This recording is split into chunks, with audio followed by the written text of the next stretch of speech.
আসসালামু আলাইকুম ভিউয়ার্স, কেমন আছেন আপনারা সবাই? আশা করি যে যেখানে আছেন ভালো আছেন। আজকে আপনাদের জন্য নতুন একটা রেসিপি নিয়ে আসছি। আজকের রেসিপিটা পুঁই শাক দিয়ে শুটকি মাছ রান্না করব। শুটকি মাছ দিয়ে আজকে রান্না করব পুঁই শাক দিয়ে। আশা করি রেসিপিটা যদি ভালো লাগে তাহলে বেশি বেশি আমার ভিডিওটি শেয়ার করবেন, এটা আপনাদের কাছে রিকোয়েস্ট। তো শুরু করা যাক। প্রথমে আমি প্যানে তেল গরম করতে দিছি, অলরেডি তেল গরম হয়ে গেছে। এখন এটার মধ্যে একটু পেঁয়াজ ছাড়বো। এই দেখেন,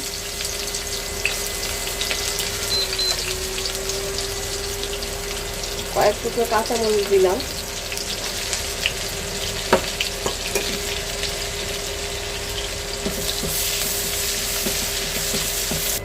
দেখেন আমার পেঁয়াজটা মোটামুটি ভাজা প্রায় মোটামুটি হয়েছে। এই অবস্থা আমি যেটা কাজটা করব, এখন এটার মধ্যে একটু পানি দিব।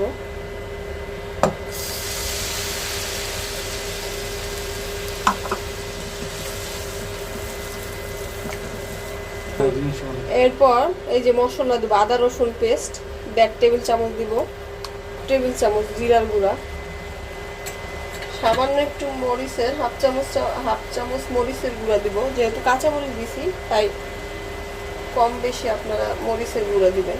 আর একটু দিব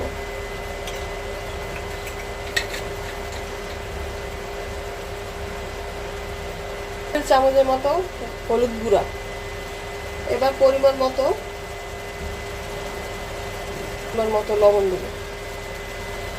এবার একটু মশলা ভালোভাবে কষাবো। আমি শুটকি মাছ নিছি, এটা হচ্ছে কি শুটকি বলে এটারে, শুটকিটা, হ্যাঁ মলা মাছের শুটকি। এই যে 1 বাটির মতো নিছি। এই শুটকি এটার মধ্যে দিয়ে দিব। শুটকিটা দিয়ে তারপর ভালোভাবে নাড়াচাড়া করব।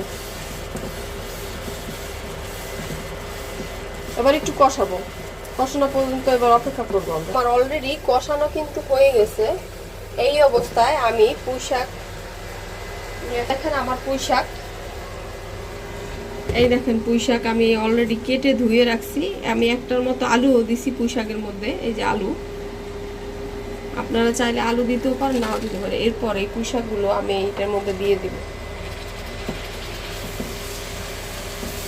অলরেডি আমার শাক কিন্তু অনেক হয়ে আছে। এটা মনে করবেন না যে শাক অনেক দেখা যেই করা যায় না রান্না। এটা কি করবেন, এত বেশি হইলে ঢাকনা দিয়ে ঢেকে দিলে অটোমেটিকলি শাক কমে যায়, যতই বেশি হোক। এখন আমি শাকটা কি করব, একটু ঢেকে দিব। দেখেন অলরেডি শাক কিন্তু কমে গেছে। যতখানি দেখা যায় শাক অনেক, কিন্তু আসলে ঢেকে দিলে শাক কিন্তু কমে যায় একটা টাইমে। দেখেন শাক অনেক কমছে, আমি ঢেকে দিছি পরে। অলরেডি শাক দিয়ে পানি উঠছে। আমি একটু ঝোল ঝোল করে রান্না করব, হালকা ঝোল থাকবে পুঁই শাকে। দেখেন না হওয়া পর্যন্ত আমার সাথে থাকেন ভিডিওর সাথে।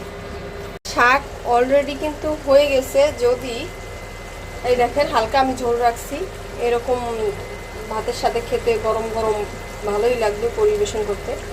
যদি এরকম রেসিপি আমার ভালো লাগে তাহলে বেশি বেশি শেয়ার দিবেন আপনার আইডিগুলোতে।